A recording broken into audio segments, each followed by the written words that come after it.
निहार मुंह पानी पीने के बारे में शरई तालीमात। नहीं जनाब, हमारे इल्म में ऐसी कोई हदीस नहीं है। इस बारे में मनगढ़ंत हदीसें बहुत मशहूर हैं, निहार मुंह पानी पीने से ये होता है तो ये होता है।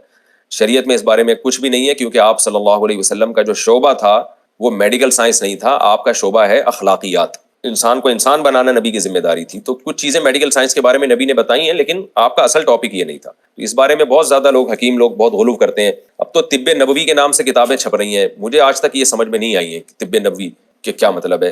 भाई दो चार चीजें हमें हदीस में मिलती हैं तिब से मुताल्लिक, उस पर पूरी किताब थोड़ी छप सकती है। जब भी इलाज कराएं तो हमें शरीयत में ये तालीमात मिलती हैं कि हर चीज उसके अहल से पूछो। कुरान और हदीस ने ये उसूल बताया।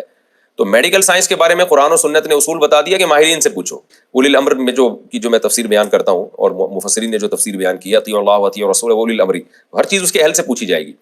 तो ये बता दिया कि जब कि आपने देसी इलाज करना है तो माहिर हकीम होना चाहिए, या नॉर्मल आम इलाज करना है तो माहिर डॉक्टर होना चाहिए।